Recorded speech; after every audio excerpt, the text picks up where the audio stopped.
You'd have to keep doing this.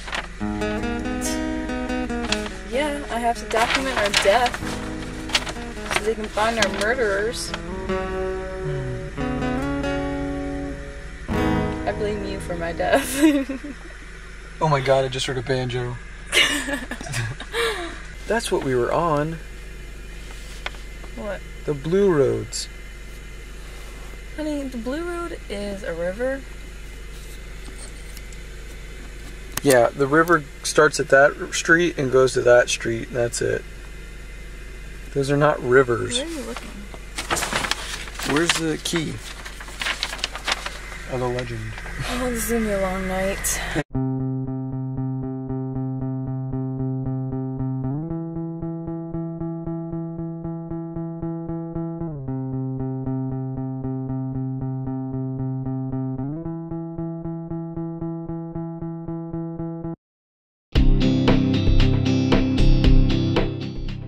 Ever since Kristen and I started dating, we would talk about how amazing it would be just to be able to travel and just write music for me and for her to paint and do her art. So it was always something that we were talking about, but it was always something that it was a dream, and it was something kind of like winning the lottery. Yeah, that would be great if it happened, but you know, you don't think that it's something that you'll ever really eventually be able to do, or at least I didn't.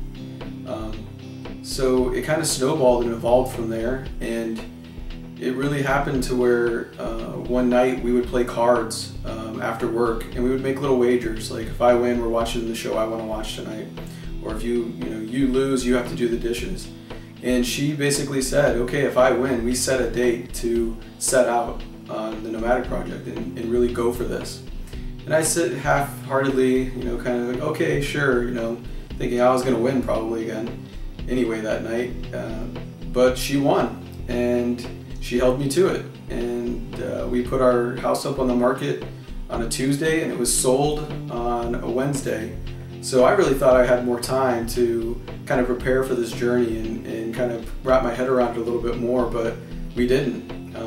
So we had yard sales, sold everything we owned, and just packed up and took off.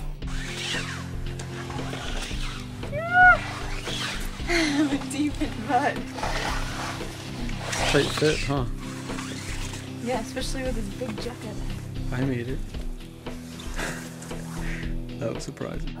As we traveled, I would call ahead to galleries and try to get them to see the excitement behind this project. And what I would do is I would take a painting from one state and filled with all this inspiration and personal journey and take it to the next state that we visited to be put on display. So for instance, the New York painting would be displayed in Pennsylvania, and so the borders were blurred between those two states. There was a connection between now New York and Pennsylvania.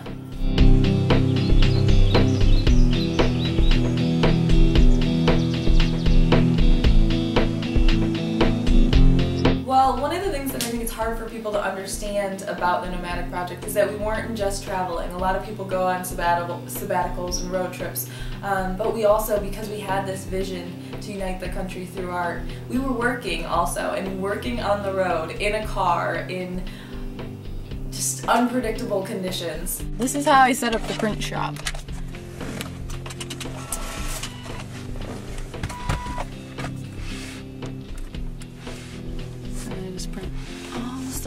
Back here for the book.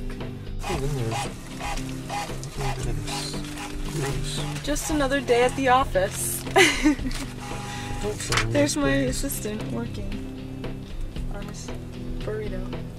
I'm in the car working on music, and Christy's in the tent painting, and it's hailing.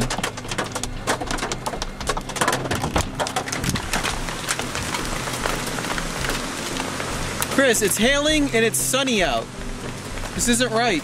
You don't know what tomorrow is going to bring. You don't know if you're going to be able to find a gallery or finish a painting.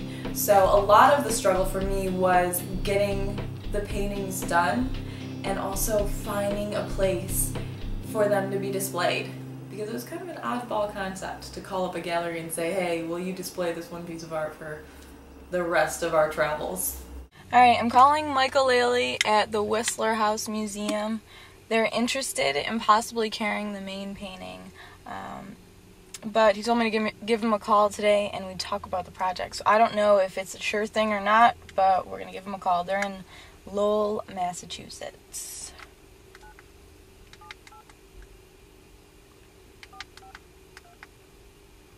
This will be the first museum we're in if we get in here. So that's pretty cool. Kind of nerve-wracking.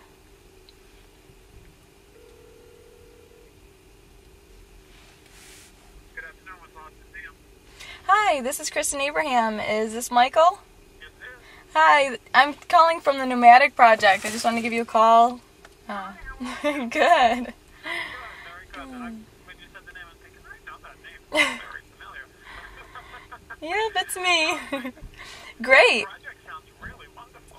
Thank you. I saw your website and looked at some of your images. They were just really fascinating.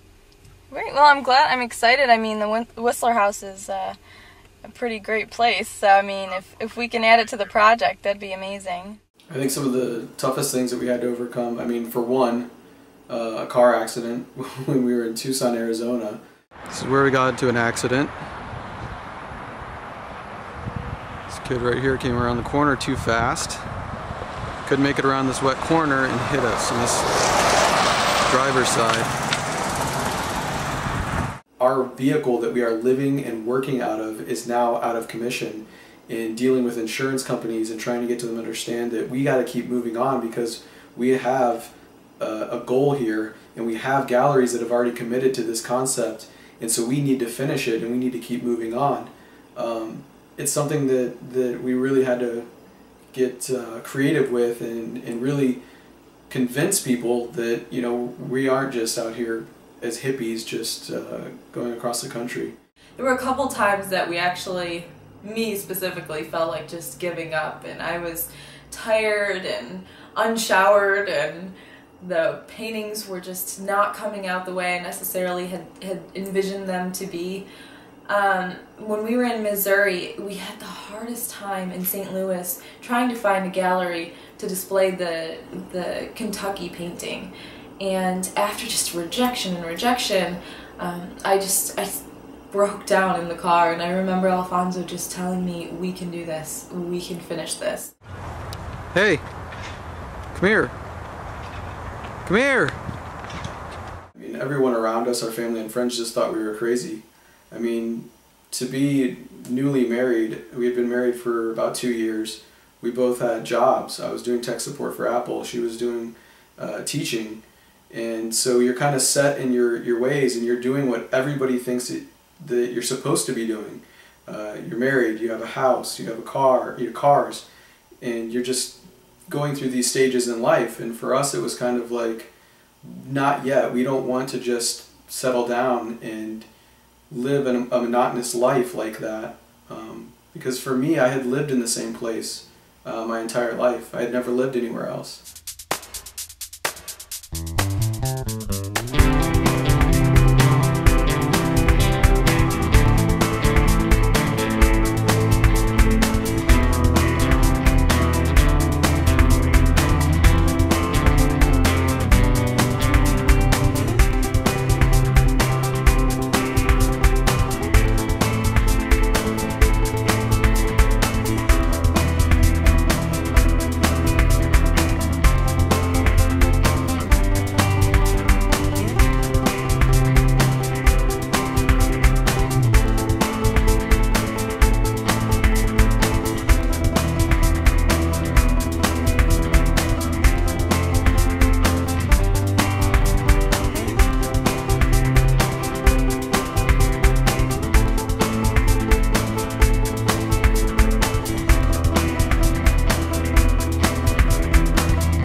I don't think that we were meant to sit behind a desk all day, and I just feel like there's more to life. We should be out discovering. So what do you think? It's pretty amazing.